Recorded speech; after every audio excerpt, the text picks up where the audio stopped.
नमस्कार प्रेक्षकांनो, सुना येती घरा मालिकेच्या 7 ऑगस्टच्या भागामध्ये आपल्याला जबरदस्त ट्विस्ट पाहायला भेटणार आहे. त्यामुळे तुम्ही अजूनही चॅनलला सबस्क्राईब केलं नसेल तर प्लीज चॅनलला सबस्क्राईब करा. तर चला सविस्तर व्हिडिओला सुरुवात करूया. इकडे शिवनाथ राघवला विचारत असतो की सांग तुला घरामध्ये कोणी घेतलं, पण राघव काहीच बोलत नाही. त्यावेळेस शिवनाथच बंटीला म्हणत असतो की बंटी सांग याला घरामध्ये कोणी घेतलं, कारण दिवसभर तूच याच्याबरोबर फिरत असतो, त्याच्यामुळे तुला हे सगळं माहितीच असायला हवं. त्यावेळेस बंटी मामा म्हणत असतो की मी हा दाजी मला ते सगळं माहिती असतं, पण आता मला काहीच माहिती नाहीये. हा मला म्हणाला की मी कपडे नेण्यासाठी आलेलो आहे. त्यावेळेस उमाला असं वाटत असतं की बरं झालं बंटीने आता छान आयडिया काढलेली आहे, आता काही हे विचारणार नाहीत. त्यावेळेस शिवनाथ आता राघवच्या कपड्यांना हात लावतो आणि म्हणत असतो की हे काय, कपडे तर आहेत त्याच्या अंगामध्ये. त्यावेळेस तो म्हणतो की हा का, कपडे आहेत का, मग हा ब्रश ब्रश न्यायला आला असेल हा. त्यावेळेस शिवनाथ म्हणत असतो की अरे ब्रश दुकानामध्ये मिळतो की. मग आता बंटी मामा म्हणत असतो की हा मिळतो की, हा टूथपेस्ट न्यायला आलेला असेल. त्यावेळेस शिवनाथ म्हणत असतो की अरे ती पण वाण्याच्या दुकानामध्ये मिळते, सगळंच बाहेर मिळतं की. मग आता बंटी म्हणतो की हा सगळंच बाहेर मिळतं, आता काय करू, त्याला काही सुचतच नाही. त्यावेळेस आता उमा म्हणते की मलाच आता काहीतरी करावं लागेल, असं म्हणून ती बंटीला आवाज देते आणि म्हणत असते की बंटी. त्यावेळेस बंटी मामा म्हणत असतो की हा तायडे बोल ना, काय ग. त्यावेळेस मग उमा म्हणत असते की हे बघ तुझे दाजे आत्ताच बाहेरून आलेत की नाही, मग त्यांच्यासाठी पाणी घेऊन ये जा. मग बंटी मामा म्हणत असतो की हा मी पाणी घेऊन येतो आणि मी सुद्धा पाणी पितो, असं म्हणून बंटी मामा जातो.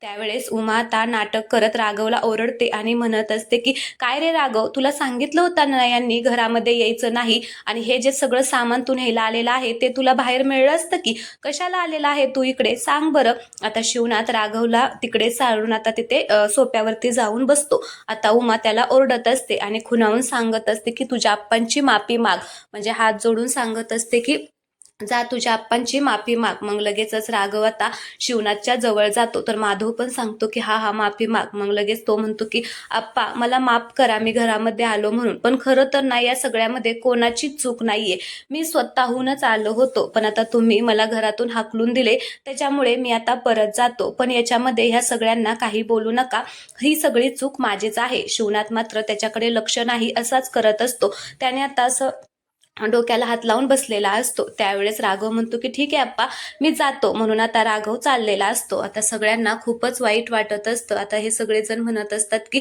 आप्पा का थांबवत नाहीयेत, आप्पा का थांबवत नाहीये, पण आप्पा काही त्याच्याकडे बघतच नाही. आता राघव चाललेला असतो, तेवढ्यातच आता शिवनाथ पाठीमागून आवाज देतो राघव थांब. मग आता सगळ्यांना आश्चर्यच वाटतं, सगळेजण आता शिवनाथकडे आश्चर्यानेच बघत असतात.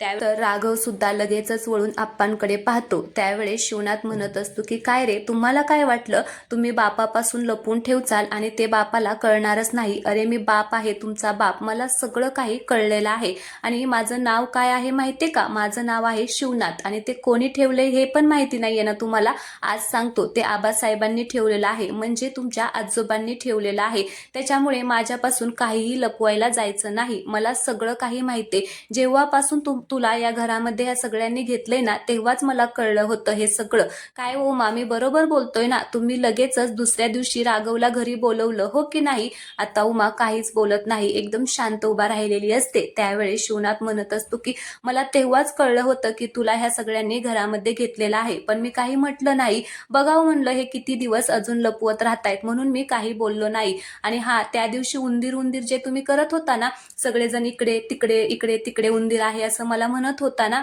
त्या दिवशी पण मला सगळं माहिती होतं. आता शिवनाथला ते सगळं आठवतं आणि तो म्हणत असतो की खरोखरचा उंदीर नव्हता, तू उंदीर होता, हे सगळं मला तेव्हाच कळलं होतं, पण ठीक आहे म्हणलं जाऊ द्या, अजून किती दिवस ही लपवाछपवी करतायत ते करू द्या. मग आता शिवनाथ परत म्हणत असतो की माधव, आणि काय रे, त्या दिवशी ज्या वेळेस मला इकडे सावली दिसली होती, त्यावेळेस मी ती सावली बघण्यासाठी जात होतो, त्यावेळेस तू काय म्हणाला की आप्पा जाऊ नका तिकडे, काहीच नाहीये, कारण तिकडे राघव लपला होता ना दरवाजाच्या पाठीमागे, म्हणून तुम्ही हे सगळं बोलला हो ना माधव, मी जे बोलत आहे ते बरोबर आहे ना. आता ज्या वेळेस शिवनाथ माधवला विचारतो, त्यावेळेस माधवला सुद्धा आता काय बोलावं तेच कळत नाही, तो सुद्धा आता शांतच उभा असतो. तर आता शिवनाथ म्हणत असतो की आणि उमा, त्या दिवशी डायनिंग टेबलवरती उष्ट ताट होतं, जो जे मी आलो की तुम्ही घेऊन चालला होता. मी म्हटलं की हे कोणाचं आहे? त्यावेळेस तुम्ही काय म्हणाला की अहो मला भूक लागली होती म्हणून मी लवकर जेवून घेतलं. कसं शक्य आहे उमा? ते ताट राघवचंच होतं. माहिती होतं मला, कारण एवढं 25 वर्ष झालं तुम्ही कधीच माझ्याशिवाय जेवला नाही आणि आज अचानक कसा काय जेवला? तर तुम्ही काय म्हणत होता? मला कणकण आहे. अहो किती उमा, तुम्ही सुद्धा लपवाछपवी किती केली माझ्यापासून, बोला ना. त्यावेळेस उमा म्हणत असते की अहो जाऊ द्या ना आता हे सगळं, तुम्हाला कळलेलं आहे ना राघव इथेच राहतो म्हणून, आणि आता तो कुठे जाणार आहे, आणि हे सगळं त्याने आपल्या परिवारासाठीच केलं ना, आपल्या कुटुंबासाठीच केलं ना, म्हणून द्या की त्याला माफ करून. आणि तसंही तुम्हाला सुद्धा त्याची आठवण येतच होती की तुम्ही सुद्धा माफ केलंच होतं की त्याला. त्यावेळेस शिवनाथ म्हणत असतो की हे बघा उमा, मी काही कोणाला माफ केलेलं नाहीये आणि मला काही कोणाची आठवण येत नव्हती. त्यावेळेस बंटी मामा म्हणत असतो की ओ दाजी, काय खोटं बोलताय? मी तुम्हाला बघितलं त्या दिवशी रात्री, तुम्ही राघवला शोधत होता गाडीवरती इकडून तिकडे, ते सगळं मी माझ्या ह्या डोळ्याने पाहिलेलं आहे. आता ज्यावेळेस बंटी मामा असं म्हणतो त्यावेळेस राघवला आनंदच होतो आणि राघव म्हणतो की काय, आप्पा मला शोधत होते? तर आता शिवनाथ त्याच्याकडे बघतो आणि म्हणजे सगळ्यांकडेच बघतो आणि असं लाजल्यागत करत असतं, म्हणजे त्याला वाईट वाटत असतं हे सगळ्यांना कळलंय म्हणून. मग लगेच इकडे वेदा पण म्हणते की काय अप्पा, तुम्ही गेला होता शोधायला दादाला? तर उमा पण म्हणत असते की हा, आम्हाला वाटलंच होतं ते तिकडेच गेले असतील, त्यांना सुद्धा नाही राहत ग राघव असा बाहेर असल्यावरती. मग राघव खूपच खुश होतो आणि हसायलाच लागतो, त्याला खूप आनंद झालेला असतो. तेवढ्यातच तिकडून आता प्रियंका कणिक मळण्याचं जे ताट असतं ते घेऊन बाहेर येते आणि रडत असते आणि म्हणत असते की नाही श्री, मला नाही जमत, मला चपात्या नाही करता येत, किती प्रयत्न केले तरी कणिकच मळता येत नाहीये. मग आता उमा तर डोक्यालाच हात लावून घेते, काय बाई आता काय करावं. मग प्रियंका म्हणत असते की सासूबाई, खरंच मी खूप प्रयत्न केले पण मला कणिक मळताच येत नाहीये. मग उमा शिवनाथला म्हणत असते की बघा तुमच्या पोराने काय पोरगी करून आणलेली आहे, तिला साधी कणिक सुद्धा मळता येत नाही. तर लगेच वेदा पण म्हणत असते की वहिनी काय ग, लग्नाच्या आधी तुला कणिक मळता येत नव्हती तर लगेच लग्न कशाला केलं? तर श्रीधर सुद्धा म्हणत असतो की हा ना, हिने मला सांगितलंच नाही की मला कणिक मळता येत नाही. त्यावेळेस प्रियंका म्हणत असते की ते कसं सांगायचं आणि तू तरी विचारलं का मला? मग श्रीधर म्हणत असतो की अगं मी कसं विचारणार, असं वाटलं मला की तुमचं पेड्यांचं दुकान आहे म्हटल्यावरती तुला कणिक मळता येईल. त्यावेळेस प्रियंका म्हणत असते की पेढ्याचा आणि कणिकचा काय संबंध आहे, काही कसं बोलतो रे श्री? तर लगेच शिवनाथ सुद्धा म्हणत असतो की हा ना, पेढ्याचा आणि कणिकचा काहीच संबंध नाहीये. आणि काय रे पोरांनो, एवढं तुम्ही बोलत आहात, तुम्हा सगळ्यांना येते का कणिक मळायला? सांगा ना, येते का कणिक मळायला? त्यावेळेस सगळेजण आता खाली मानच घालतात. तर राघव पण म्हणत असतो की नाही अप्पा, आम्हाला नाही येत कणिक मळायला. मग लगेच शिवनाथ आता वेदाला 5 पराती, त्याच्यामध्ये पीठ, मीठ आणि पाणी आणायला सांगतो, त्याचबरोबर पाट सुद्धा आणायला सांगतो. आता वळीवार 4 पाट ठेवले जातात आणि एकीकडे शिवनाथला ठेवला जातो. आता सगळ्यांच्या समोर परातीमध्ये पीठ ठेवलं जातं. तर मग शिवनाथ म्हणत असतो की चला माधव कणिक मळायला घे, आज मी तुम्हाला कणिक मळायला शिकवणार आहे. आता हे सगळं तो माधवला बोलत असतो. त्यावेळेस उमा म्हणत असते की खरं तर ह्या 4 पराती आहेत, म्हणजे तुम्ही एक राघवसाठी सुद्धा आणलेली आहे, म्हणजे तुम्ही आता त्याला घरामध्ये घेतलेला आहे आणि माफ केलेला आहे असंच मला वाटत आहे, कारण आता तुम्ही 4 पराती त्या चौघांसाठीच आणलेल्या आहेत ना, श्रीधर, राघव आणि माधव, असंच ती आता म्हणत असते. आणि पाहुणीबाई, त्यावेळेस तो म्हणतो की हे बघा, मला काही कोणाला शिकवायचं नाहीये, ज्याला शिकायचं आहे त्याने तिथे बसा, ज्याला नाही शिकायचं त्याने इथून गेलं तरी चालेल, माधव तू बस आता. तर आता शिवनाथ माधवला म्हटल्यामुळे लगेच श्रीधर म्हणत असतो की हा दादा तू मोठा आहे, बस तू, मग आम्ही लगेच बसतो, असं म्हणून ते चौघेही आता तिथे पाटावरती बसतात. मग आता शिवनाथ म्हणत असतो की मी जसं सांगेल ना तसं आता सुरुवात करा. तर शिवनाथ म्हणत असतो की आधी ना चिमूटभर मीठ टाकायचं या पिठामध्ये, म्हणजे काय होतं चपातीला चव येते, आणि फक्त चिमूटभरच टाकायचं असं म्हणून आता सगळेजण आपापल्या ताटामध्ये चिमूटभर मीठ टाकतात आणि मग सगळे एकमेकांकडे बघत असतात आणि थोडेसे नाराज पण असतात, कारण त्यांना हे सगळं आवडलेलं नसतं, फक्त प्रियंकालाच हे आवडत असतं. तर आता उमा सुद्धा इकडे हसत असते, काय बाई आता हे काय चाललेलं आहे असं तिला वाटत असतं. मग आता शिवनाथ सांगत असतो की थोडं थोडं पाणी घालून आता कणिक मळायची, एकदम जास्त पाणी ओतायचं नाही, नाहीतर मग पातळ होतं, त्याच्यामुळे थोडं थोडं पाणी घालून कणिक मळायची. आता सगळे कणिक मळत असतात. त्यावेळेस प्रियंका म्हणत असते की आप्पा खरंच थँक्यू, तुम्ही हे सगळं माझ्यासाठी करत आहात ना, म्हणजे मला कणिक मळायला यावी, मी शिकावी म्हणून तुम्ही हे सगळं करत आहात, मला ना खूप छान वाटत आहे. त्यावेळेस आता शिवनाथ काही बोलणार त्याच्या आधी बंटी मामा म्हणत असतो की थांबा दाजी, मी सांगतो. काय गे प्रियंका, हे सगळं तुझ्यासाठी नाहीये, ज्याला शिकायचे त्याने शिकायचं, ज्याला नाही शिकायचं त्यांनी नाही शिकायचं, आणि खरं तर हे सगळं माधवसाठी आहे. काय हो दाजी, मी बरोबर बोललो ना?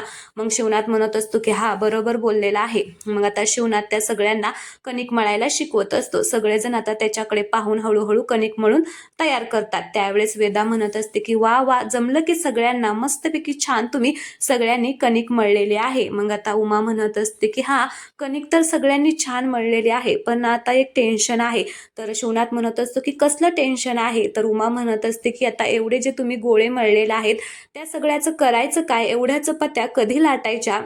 आता असं ज्यावेळेस उमा म्हणते त्यावेळेस आता सगळेजण असे टेन्शनमध्ये जातात. तर माधव म्हणत असतो की आता काही खरं नाही, आता आप्पा चपात्या सुद्धा लाटायला लावतात की काय माहिती, असा आता तो विचार करत असतो. तर इकडे राघव विचार करतो की मी तर लाटणार बाबा, म्हणजे आप्पा मला माफ करतील खुश होऊन, असा तो विचार करत असतो. त्यावेळेस शिवनाथ म्हणत असतो की अहो उमा, एवढं काय टेन्शन घ्यायचं आहे, बंटी चल बाहेर तयारी कर. असं म्हणून आता तो बंटी मामाला बाहेर सगळी तयारी करायला सांगतो. 3 चुली केलेल्या असतात, पळपूट, बेलणं, तवा, सरपान सगळं तिथे जमवलेलं असतं. सगळं सामान आणल्यानंतर आता इकडे शिवनाथ म्हणत असतो की आता हा सेटअप केलेला आहे, तुम्ही सगळ्यांनी आता इथे चपात्या लाटायच्या आहेत. त्यावेळेस माधव म्हणत असतो की आप्पा आप्पा कशाला हे सगळं शिकायचंय, आम्हाला नाही शिकायचं, चपात्या लाटाय नाही शिकायचं.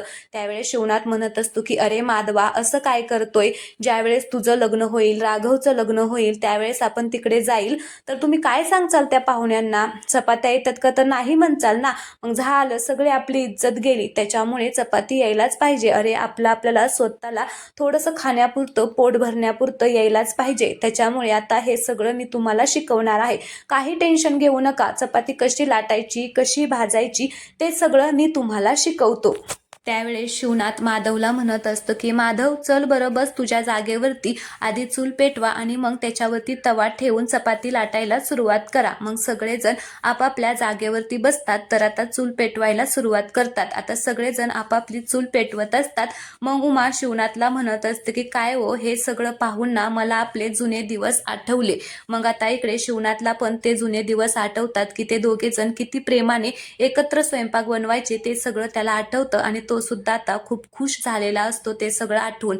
इकडे मात्र प्रियंका आणि श्रीधरची धांदल उडालेली असते, त्यांची चूल काही पेटतच नसते, एकदम दूर झालेला असतो सगळीकडे, दोघांनाही नीट फुकता येत नसतं. तर आता प्रियंकाच्या डोळ्यामध्येच पाणी येतं धुरामुळे, ती अशी डोळे चोळत असते. त्यावेळेस शिवनाथला वाईट वाटतं आणि शिवनाथ म्हणत असतो की अरे हा कसला पोरगा आहे, बायकोच्या डोळ्यामध्ये कधीच पाणी आलं नाही पाहिजे, बायको लक्ष्मी असते आणि तिच्या डोळ्यात कधीच पाणी आलं नाही पाहिजे.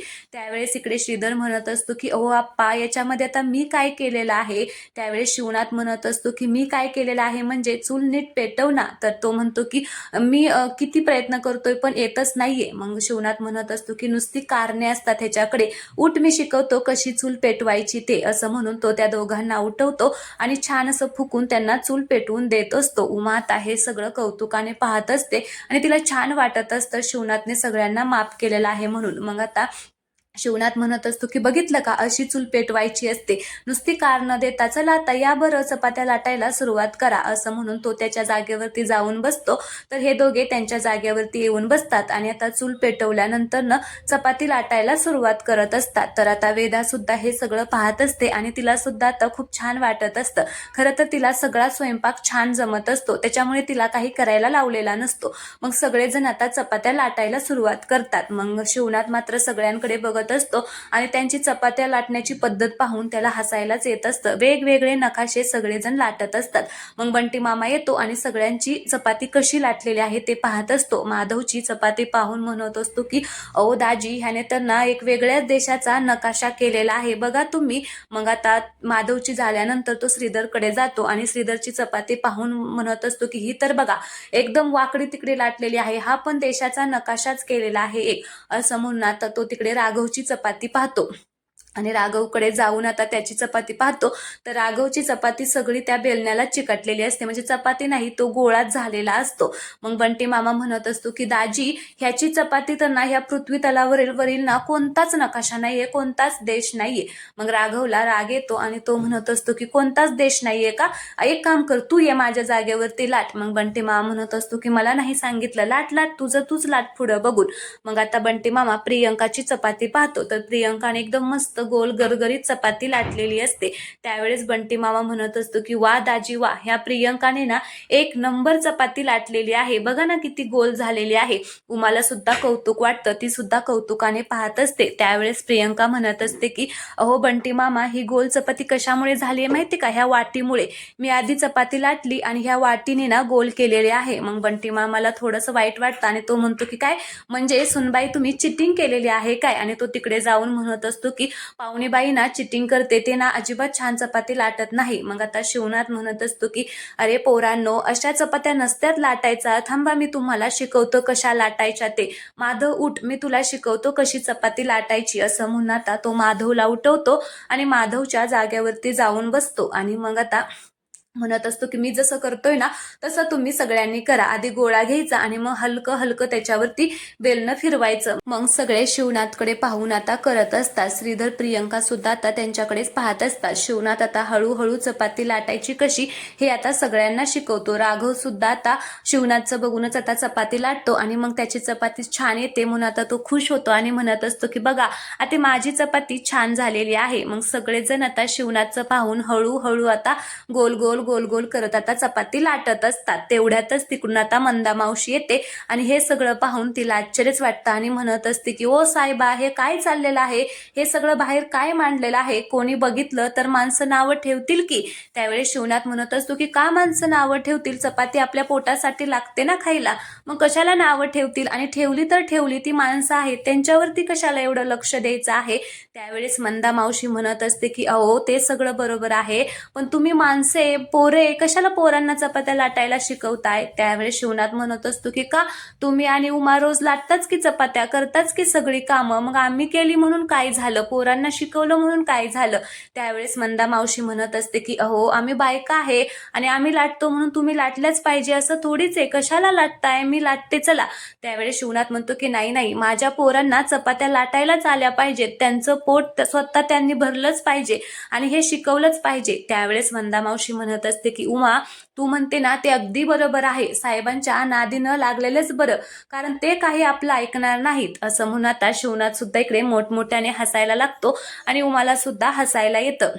मग शिवनाथ माधवला म्हणत असतो की माधवा, येत आम्ही सांगितलं ना तशी चपाती लाट, बरोबर गोल चपाती येते. मग आता माधव त्याच्या जागेवरती बसतो आणि मग सगळेजण आता शिवनाथने सांगितल्याप्रमाणे चपात्या लाटत असतात. त्यावेळेस मंदा मावशी म्हणत असते की खरंच तुला ना सून चांगली मिळालेली आहे, पोरं सुद्धा लय चांगले आहेत. आता एक जावई चांगला मिळाला ना म्हणजे बरं झालं, जावयाला सुद्धा असेच संस्कार असायला पाहिजेत बघ. त्यावेळेस आता वेदा येते आणि म्हणत असते की मंदा मावशी तू काही काळजी करू नको, माझे आप्पा माझ्यासाठी एक चांगला नवरा बघतील बघ, मला पूर्ण विश्वास आहे आई आणि आप्पांवरती. आता ज्यावेळेस ती असं म्हणते त्यावेळेस उमा आणि शिवनाथला खूप छान वाटत असतं.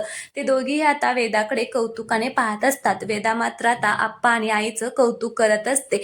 मग मंदा मावशी म्हणत असते की बघ बघ तुझी पोरगी पण किती हुशार आहे ग उमे, खरंच लय हुशार आहेत तुझी पोरं, असं म्हणून आता इथे सगळेजण खुश झालेले असतात. तर चला प्रेक्षकांनो, आजचा भाग येथेच संपलेला आहे. पुढील भागामध्ये आपण पाहणार आहोत की पद्माता उमाला म्हणत असते की काय सुनबाई घरात आली तरी गोडधोड काय मिळलं नाही गावाला, आता कसं वाटणार? पोरग घरामध्ये नाहीये ना, पोराला हाकलून दिले म्हटल्यावरती कसं काय कोणता सण करू वाटेल? मग उमा सुद्धा लगेचच तोऱ्यात राघवला आवाज देते, राघव ए राघव. मग राघव पेढे घेऊनच बाहेर येतो. आता राघवला घरामध्ये पाहून आता पद्माच्या पायाखालची जमीनच सरकते. प्रियंका सुद्धा आलेली असते. तर आता राघवने पेढ्याचा बॉक्स आणलेला असतो, तर उमा आता एक पेढा पद्माला देते. तर पद्मा तो पेढा घेते आणि असा चुरगुळून खाली टाकते आणि म्हणत असते की हे गोडधोड काय मी या घराचं खाणार नाही, पण माझा शाप आहे या घराला की हे घर कधीच पुढे जाणार नाही आणि टिकणार नाही, तुकडे तुकडे होतच राहणार. आता असं म्हटल्यामुळे उमाला आश्चर्याचा धक्काच बसतो. तर चला प्रेक्षकांनो, आजचा हा भाग आवडला असेल तर व्हिडिओला एक लाईक करा, चॅनलला सबस्क्राईब करा. धन्यवाद.